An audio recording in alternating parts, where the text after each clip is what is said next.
Ukraine is getting another funding boost from Australia totalling $95 million, plus our government will impose extra sanctions on Russian ships. Joining us live now is the Defence Minister and the Acting Prime Minister, Richard Marles. Richard, good to see you this morning. So just elaborate on what we're providing to Ukraine this time. Good morning, Pete. As part of this package, $50 million is being contributed to NATO's Pearl initiative. This is an initiative which is bringing together a number of countries to purchase American kit for the benefit of Ukraine, and ourselves and New Zealand are the first non-NATO countries to participate in the Pearl initiative, and so we are really pleased to be able to do that. In addition to that, there is other material, munitions, tactical radars, combat engineering equipment, which is being provided, and then there is a smaller contribution to the drone coalition. But in total, this is a $95 million contribution. It takes our overall contribution to the Ukraine up to $1.7 billion, and we will stay with Ukraine for as long as it takes for Ukraine to resolve this conflict on its terms. Can you tell me more about these sanctions on Russian ships? So we have increased the number of sanctions on Russia's shadow fleet by an additional 50, which takes us up to around 200 ships that are being sanctioned in Russia's shadow fleet. I mean, these are ships which will be using flags of convenience. They're often old ships, but they are the means by which Russia is seeking to get around the sanctions which are imposed upon it in terms of the export of its oil. So this is a really important measure in relation to that. We've had significant success in reducing Russia's oil exports, but it's an ongoing exercise. Obviously, Russia's trying to get around those sanctions, and so we need to do everything we can to keep up with that, and this is an important step. OK, elsewhere this morning, Richard, after criticising the former opposition's gas reservation scheme at the last election, are you about to announce yours next week? Look, I'm not about to give you speculation about all of that in terms of the gas review, but it will come in next week. But look, what we're doing with the gas review... Right. So, sorry, it will come next week. ...ways in which we can... No, I absolutely did not say that. We will have the gas review come in due course, but what we will be doing is making sure that we are doing everything we can to make sure that there is the proper supply to Australian households and Australian industry in relation to gas. And we know that that has been a significant issue. We've actually been acting on that very much against what the opposition has been doing through the course of our first term, and we will continue to do that. So what will be the difference this time around to what the opposition was proposing? Well, again, I'm not about to speculate on what comes out in the gas review, but what you've seen us do is focus on ways in which we can ensure that there is an adequate gas supply for Australian households and for Australian businesses, and that will be the focus of what the gas review recommends. So it's a delicate line, is it not, though, and as to how much you keep here onshore or here, and then how much you keep for foreign customers such as Japan to keep them happy. So, I mean, have you worked out that line yet?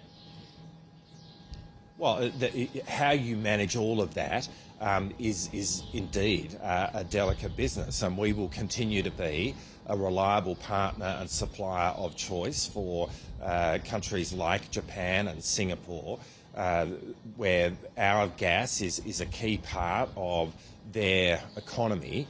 So we will be that reliable partner. But at the same time, it does matter that we've got appropriate gas supply for Australian domestic users, and that's been the focus of the review, and we're confident that we can achieve that. OK. On Annika Wells, how on earth did 3 flights to New York come to 95 grand?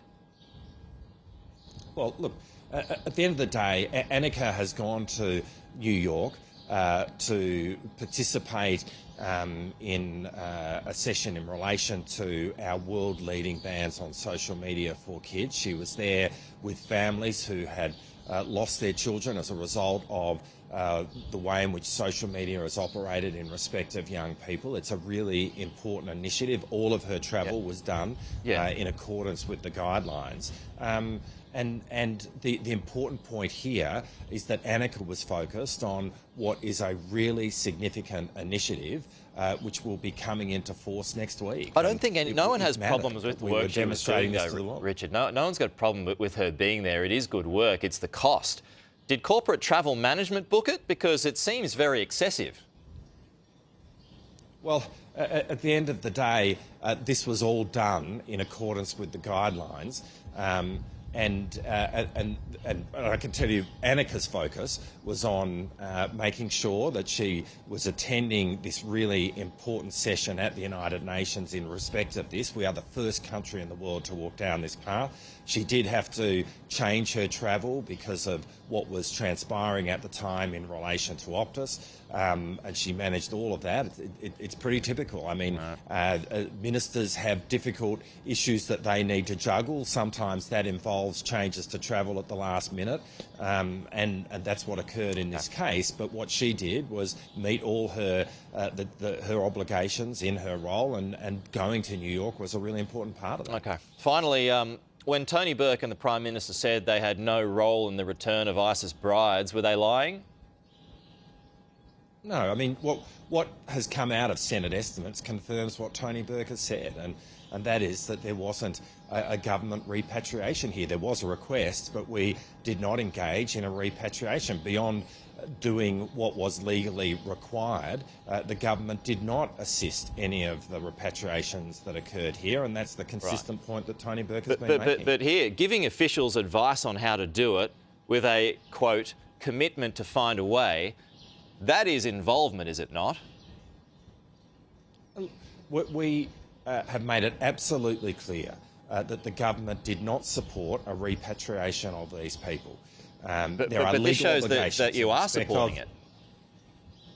No, it makes it completely clear that there was no repatriation that was done with government support. There are legal obligations that the government has in relation to Australian citizens, but you know, government money was not spent on bringing these people home, and that's what's made completely clear in what's come out of Senate estimates. Is it acceptable that the Minister told public servants to leave the room so that what he said to those people couldn't be recorded? I wouldn't accept that characterisation of what's occurred here. I wouldn't accept that characterisation of what's occurred here, but there are plenty of times where ministers will meet one-on-one with individuals, and that's entirely appropriate. So you'd do that? Look, in the work that we do, there are times where there are one-on-one meetings, there are times where there are meetings where you have public officials with you, and all of that is perfectly normal. But I come back to the fundamental point here. If you strip away all the noise, what's absolutely clear from what has come out in Senate estimates is that what Tony Burke has been saying from the get-go, that there was no government repatriation, is confirmed by this information. Okay. We'll leave it there. That's the Acting Prime Minister, Richard Marles. It's good to have you with us this morning, Richard. Thank you so much.